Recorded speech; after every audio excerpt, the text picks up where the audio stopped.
let me digress and tell you a story. It comes from one of my very good friends. His name is Khwaja Abdullah Ansari. Khwaja Abdullah Ansari had a teacher whose name was Abul Hasan Kharaqani. Abul Hasan Kharaqani was this great philosopher in the Islamic tradition. And so one day his wife goes to him and says, Abul Hasan, you're a man about 60 or 70 years of age. When you die, and if God comes down to you and says to you or asks you, why did you never live your life authentically, passionately? Why weren't you a true worshiper of life? What are you going to say? And just in case you feel as if the question that was asked of him is a little too abstract, I have no doubt that some of you sometimes sit in your room, you happen to be in this really nice, dark, gloomy mood where you ask all these wonderful questions. Why am I going to work? Why am I going to class? Why the hell was I born? What am I doing with my life? Life really sucks. I need to do something that's creative. And that was a question that was asked of Abul Hasan Kharaqani. And so this is what he says. And so for those of you who want to live a relatively authentic, creative life, you want to be true to yourself, I'm just going to map out some of the difficulties that no doubt you will encounter. This is his answer to God or to his wife.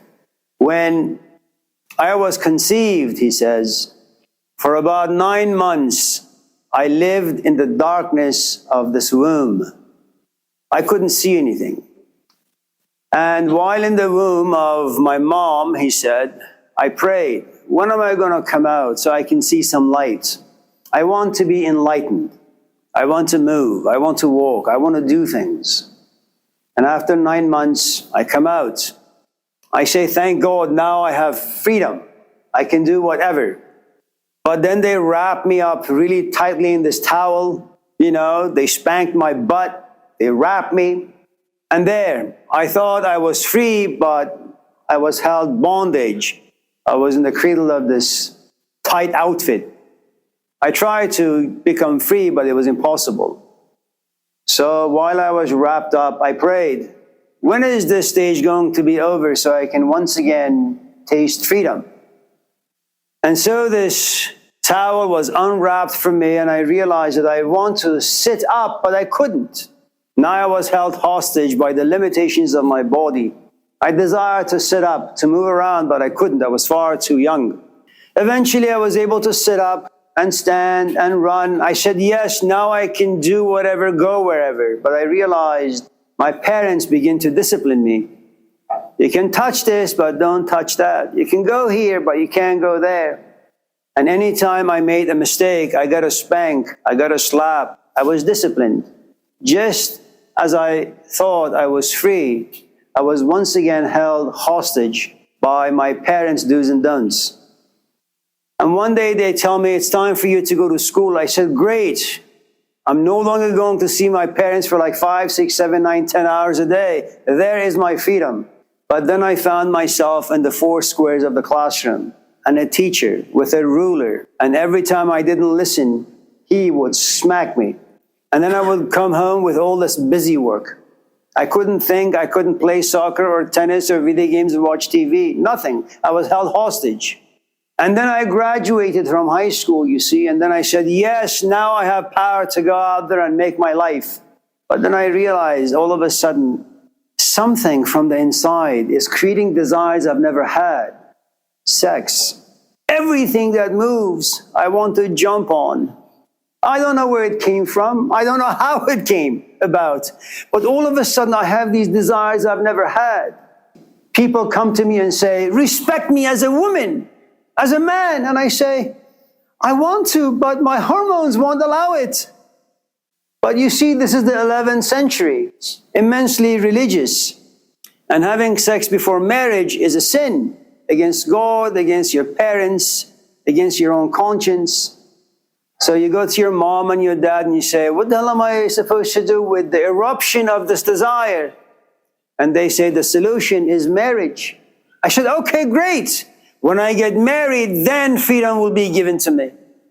I got married And I wake up in the morning happy to have a good time, and my wife says, milk, vegetables, bread, rent, utilities, car. I say, oh God, to get all the things that my wife desires, I need a job. I say, okay. Like a good companion, I go to Home Depot and I work 40, 50, 60 hours, and I come home and I give the money to my wife. She's happy, I'm happy. I say, yes, at last, freedom. Then she comes to me and she says, I think you're going to be a father. Father? What the hell is that? Just wait and see, she says. And then 9 months later, as I'm walking in the park, hiking, enjoying the sun, the fresh air, my wife calls me and says, come take care of the kid. In the Middle East, things happen very fast. And so I realize now I have 2, 3 children. Remember the first one, the first child that you have, for the most part, initially, of course, for many of us, it was planned, but now things happen accidentally. So most of us are accidents. If you have a brother or a sister, that was planned because parents don't want their first child to go through life alone. The third one is an accident. And the fourth one is just a disaster. So he says, as I take care of my kids, something really strange happened to me. I realize I'm beginning to like them. I'm beginning to love them. I begin to worry about their future. If they're going to go to school, if they're going to have a job, if like Pinocchio, they're going to run into awful friends. And I realize my life no longer belongs to me. It belongs to my wife, but most importantly, it belongs to my kids. And I have worries I never had before. I'm a parent now. And late at night, I would pray, when are they going to be old enough to leave so I can sit and think and write and become a really, really good philosopher? And he said, eventually my kids left. And I was so happy. My wife now leaves me alone. I have no kids. They're all gone. They're healthy. They're happy. Now I begin to sit and I realize I'm 70 now. My back hurts. My knees hurt. My mind is just tired. I don't want to sit. I want to, I just can't. My body won't let me because now I am sick. I thought at the age of 70 I would be free to do whatever, but now I am held hostage by old age and sickness. Knowing full well that the rest of my life is going to be in the cradle of old age and sickness, I prayed for death because that is the ultimate form of liberation. And eventually death came to me and I said, yes, now I am free. But all of a sudden, 2 angels came my way and they said, how did you live your life? Was it worth living at all? And I realized not even in death am I free. So for those who want to be creative, who want to be authentic, who want to live your own life, you want to have your own voice and do your own things, you have no idea what life is going to do to you.